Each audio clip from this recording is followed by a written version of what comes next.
కాకపోతే ఇవాళ తెలంగాణలో జరుగుతున్నది ఏంటి?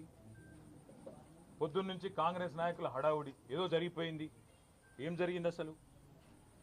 ఒక భారత పౌరుడిగా, రాజ్యాంగాన్ని గౌరవించే పౌరుడిగా, చట్టాన్ని గౌరవించే పౌరుడిగా నా మీద పెట్టిన కేసు అక్రమ కేసు, పొలిటికలీ మోటివేటెడ్ కేసు, అందులో ఏమీ లేని లొట్టపీస్ కేసు.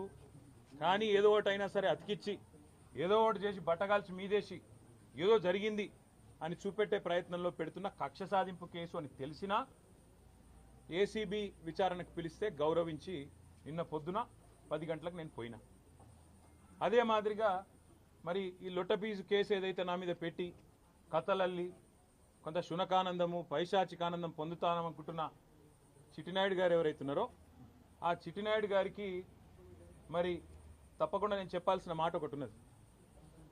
ఖచ్చితంగా భారత పౌరుడిగా, చట్టాన్ని రాజ్యాంగాన్ని గౌరవించే పౌరుడిగా నువ్వు అక్రమ కేసును నీ అధికారాన్ని అడ్డం పెట్టుకుని నా మీద పెడితే, ఇష్టం వచ్చినట్టు బురద చల్లితే తప్పకుండా రాజ్యాంగపరంగా, న్యాయపరంగా నాకున్న ప్రతి హక్కును వినియోగించుకోవాల్సిన బాధ్యత నా మీద ఉంటుంది.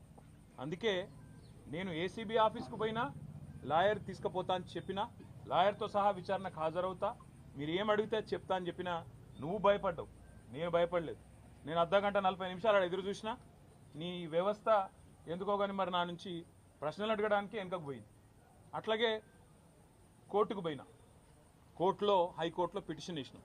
ఏమని?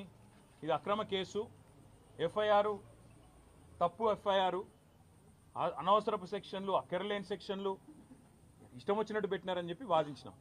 సరే, కోర్టు ఏ కారణం చేతనైతే